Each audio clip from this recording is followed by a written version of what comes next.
고린도전서 11장 2절에서 16절까지입니다. 먼저 말씀을 2절부터 6절까지 읽겠습니다. 너희가 모든 일에 나를 기억하고 또 내가 너희에게 전하여 준 대로 그 전통을 너희가 지킴으로 너희를 칭찬하노라. 그러나 나는 너희가 알기를 원하노니 각 남자의 머리는 그리스도요 여자의 머리는 남자요 그리스도의 머리는 하나님이시라. 무릇 남자로서 머리에 무엇을 쓰고 기도나 예언을 하는 자는 그 머리를 욕되게 하는 것이요 무릇 여자로서 머리에 쓴 것을 벗고 기도나 예언을 하는 자는 그 머리를 욕되게 하는 것이니 이는 머리를 민 것과 다름이 없음이라. 만일 여자가 머리를 가리지 않거든 깎은 것이요 만일 깎거나 미는 것이 여자에게 부끄러움이 되거든 가릴지니라.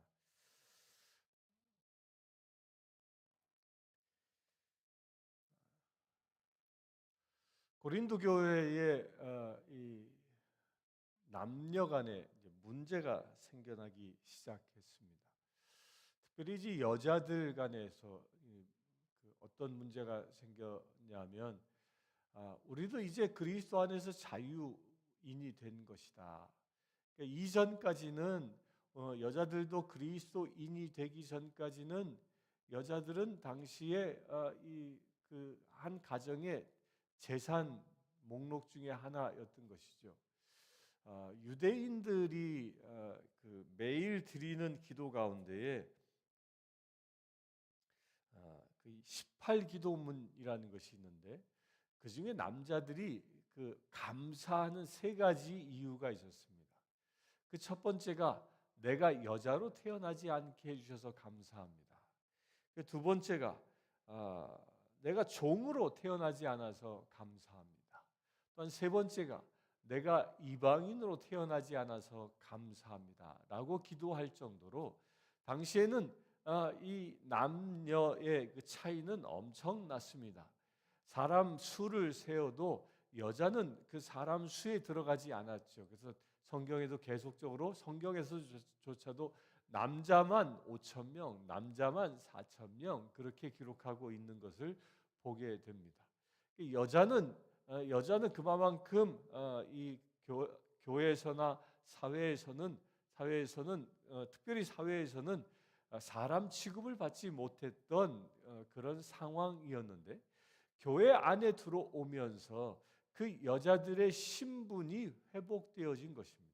이제 여자들도 하나님의 아들, 딸이다라는 그런 동등한 신분을 회복했음을 그들이 믿음 가운데서 깨닫게 된 것이죠. 그러다 보니까 어떤 일이 생기게 된 것이냐면 그때 당시의 사회적인 문화였던 여자들이 머리를 가리는 문화, 이것을 교회 안의 여성들이 거부하기 시작한 것입니다.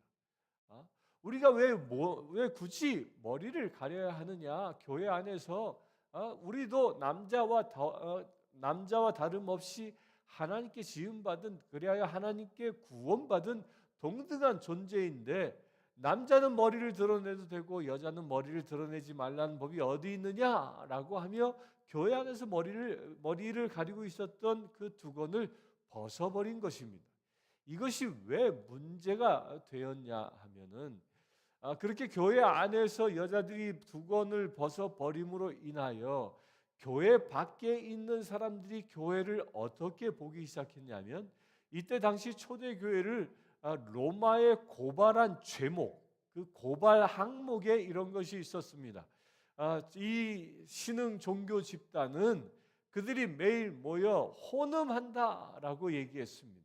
그 혼음한다라는 증거가 뭐냐면 여자들이 두건을 벗어버렸다라는 겁니다. 이게 도대체 무슨 말이냐? 당시에 그 문화적인 배경 때문에 이런 말이 나오는 겁니다.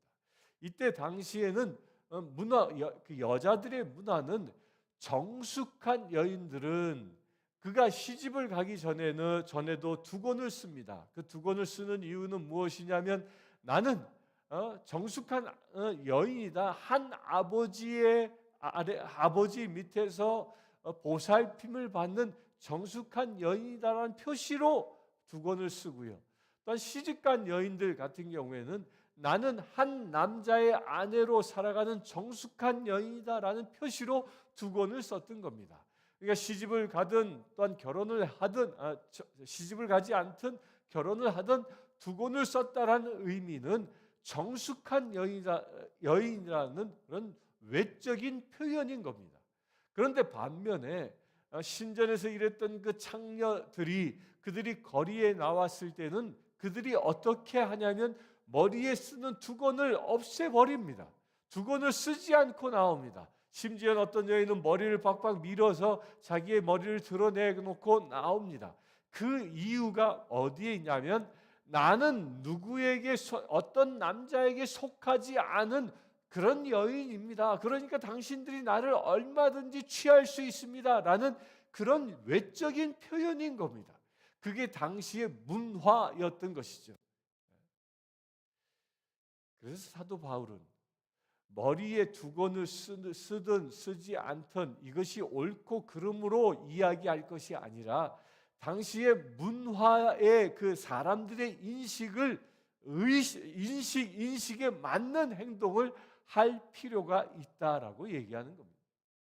이걸 현대적으로 얘기하면 이런 거와 마찬가지일 겁니다. 만약에 여자들 가운데에 예배를 드리러 교회에 왔는데 뭐 아주 그냥 이그 노출이 심한 그런 옷을 입고 예배 드리러 온다면 그 결코 바람직하지 않지 않습니까? 거리의 여자들처럼 그런 모양을 가지고 그런 분장을 가지고 예배를 드리러 온다. 물론 처음에 거리의 여자가 처음 들어올 때 그렇게 올 수 있다고 봅니다. 그러나 그가 거듭나고 훈련되어지고 말씀으로 거듭나서 하나님의 자녀가 되었음에도 불구하고 그렇게 노출이 심한 옷을 입고 그리고 교회에 온다면 그것은 바람직하지 않다는 겁니다.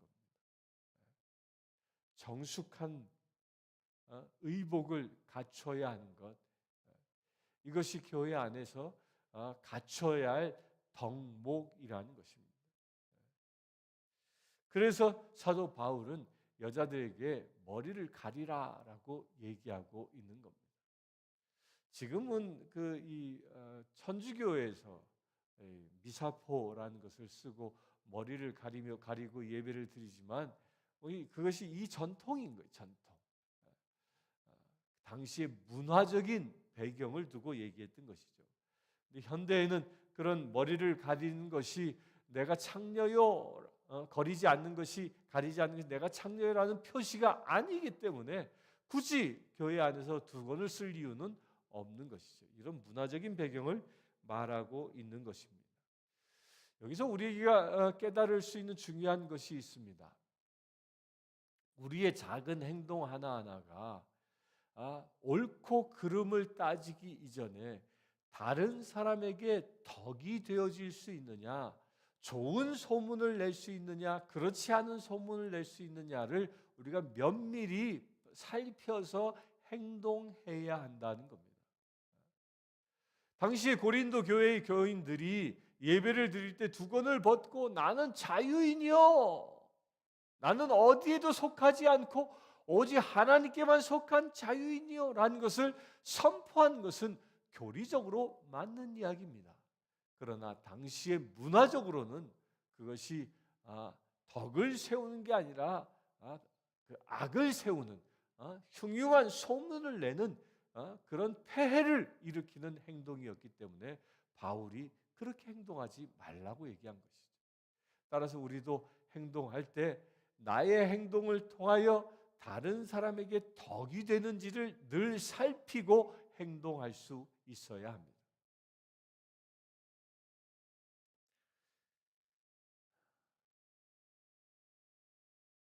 7절 보겠습니다. 남자는 하나님의 형상과 영광이니 그 머리를 마땅히 가리지 않거니와 여자는 남자의 영광이니라. 남자가 여자에게서 난 것이 아니요 여자가 남자에게서 났으며 또 남자가 여자를 위하여 지음을 받지 아니하고 여자가 남자를 위하여 지음을 받은 것이니 그러므로 여자는 천사들로 말미암아 권세 아래에 있는 표를 그 머리에 둘지니라. 이 말씀을 잘못 해석하면 여자보다 남자가 우월한 존재다라고 생각할 수 있습니다. 남성 우월주의자들이 이런 생각을 할 수 있게 되어지는 거죠. 이것이 조금 더 비약적으로 나가게 되면 이게 인종차별적인 용어로도 사용되어질 수 있는 겁니다. 백인 우월주의, 또 그에 반하여 일어났던 흑인 우월주의, 이렇게 각기 우월주의에 빠지게 될 수 있는 위험 요소가 있는 겁니다. 그러나 지금 바울은 그 우월주의를 얘기하는 것이 아니라 창조의 질서를 이야기하고 있는 겁니다. 하나님께서 아담을 먼저 창조하셨고 아담의 필요를 위하여 여자를 창조했다. 누구에게서 아담의 갈비뼈를 취하여 여자를 창조했다라는 그 이야기, 그 창조의 이야기를 하고 있는 것이죠. 남성이 우월해서 여자보다 남자가 우월한 존재라는 것을 강조하는 것이 아니라 창조성을 이야기하고 있는 겁니다. 그리하여 창조의 질서 가운데 있어야 한다라는 거죠.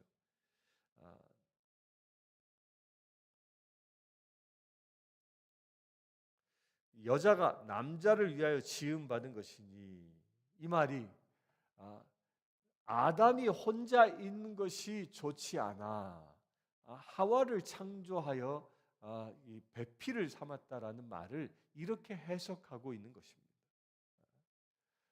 따라서 우리는 이 아담이 혼자 있는 것이 좋지 않아 하와를 창조하여 동반자 삼았다라는 이 말씀인 겁니다.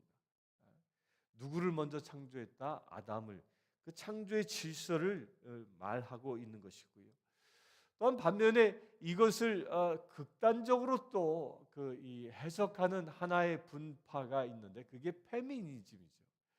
페미니즘은 창조 질서 자체를 거부하는 이 공산주의적 사고에서 발생되어진 겁니다. 그 남녀 평등을 뛰어넘어 여성 우월주의까지도 강조하는 것이 이 페미니즘입니다. 이 공산주의가요, 이 페미니즘을 만드는 그 이유가 어디에 있냐면 남자와 여자는 이 평등한 존재라는 그것을 넘어 동등한 존재다.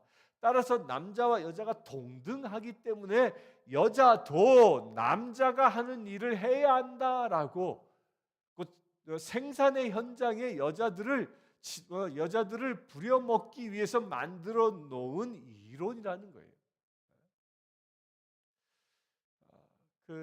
요즘 유튜브에 이 북한의 이 생활상들을 누군가가 이렇게 촬영해서 올리는 것을 제가 몇 번 보게 되었습니다.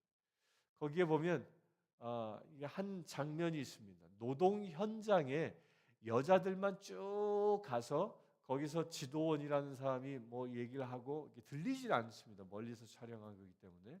그러고 나서 이제 이 일터에 쭉 흩어지는데 깜짝 놀랐습니다.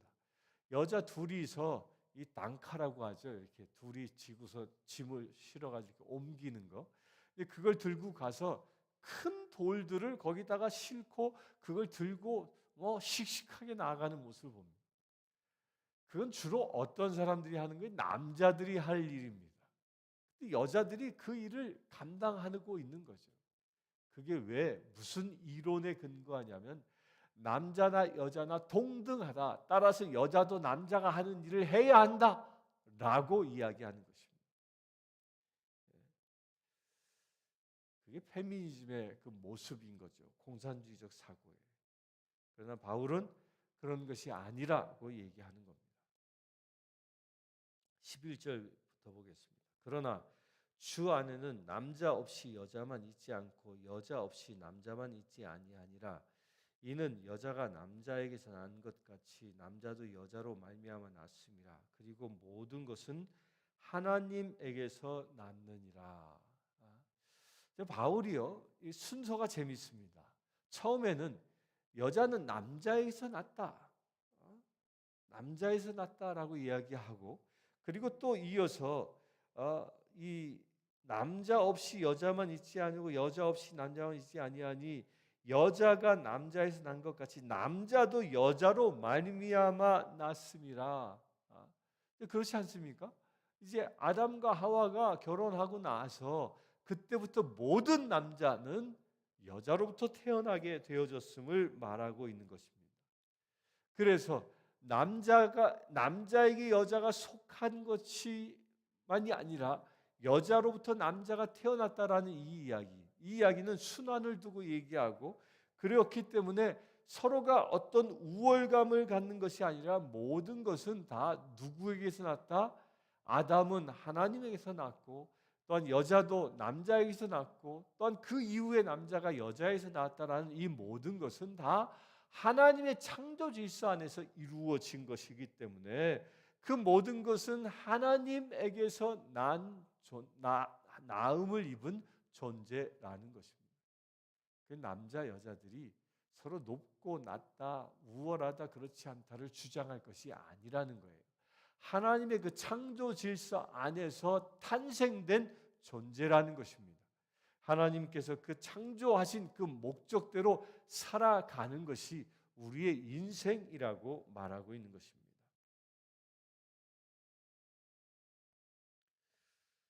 13절 봅니다. 너희는 스스로 판단하라. 여자가 머리를 가리지 않고 하나님께 기도하는 것이 마땅하냐?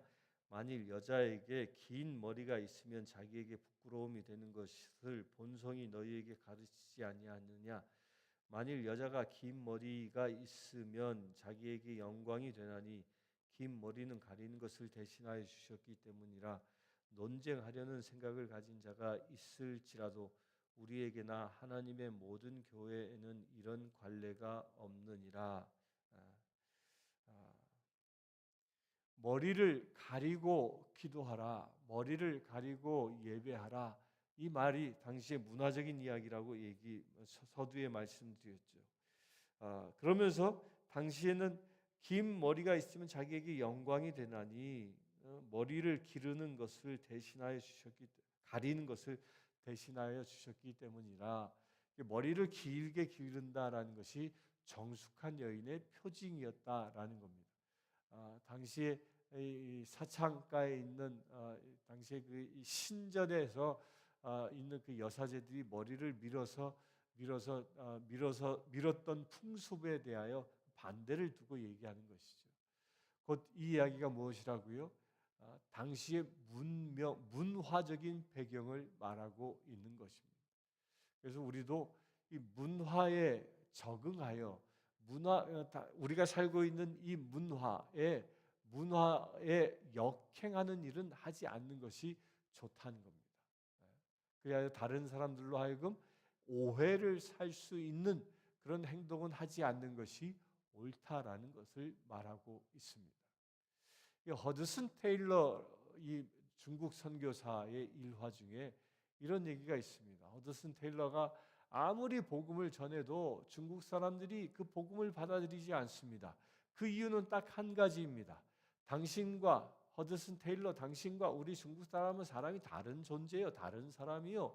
따라서 당신이 믿는 신은 따로 있고 우리가 믿는 신은 따로 있는 것이요 라고 서로 이질감을 표현했던 겁니다. 그때 허드슨 테일러가 심각한 고민 끝에 한 가지 결단을 합니다. 그가 이제 변발을 하기 시작합니다.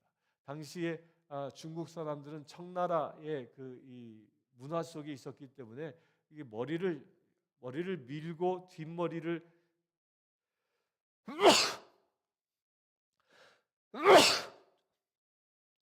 죄송합니다. 뒷머리를 이렇게 따고 있었던 그런 형태, 그게 변발이었던 거죠. 그렇게 변발을 하고 당시 중국 사람들이 입었던 옷을 입고 또한 중국 사람들이 먹는 음식을 먹고 그렇게 중국 사람과 함께 살아가면서 복음을 전하니까 그때서야 중국 사람들이 허드슨 테일러가 전하는 복음을 받아들이기 시작했다는 거죠. 바로 이 이야기를 하고 있는 거예요. 우리가 살고 있는 문화가 그것이 이 비성경적이지 아니한 것이라면 수용하고 받아들여서 함께 서로 소통할 수 있는 장을 가질 수 있어야 한다는 것입니다. 나의 문화만을 주장하는 게 아니라 우리가 복음을 전하는 데 있어서 필요하다면 상대의 문화도 그것이 비성경적이 아니라고 여겨지는 것이 있다면 받아들이고 상대의 입장에서 서서 복음을 전할 수 있는 귀한 삶의 자세가 필요한 것이죠.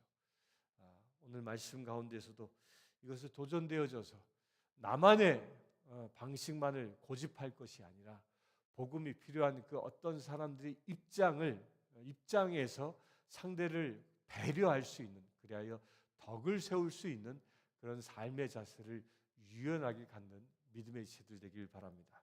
함께 기도하겠습니다. 주 아버지 하나님,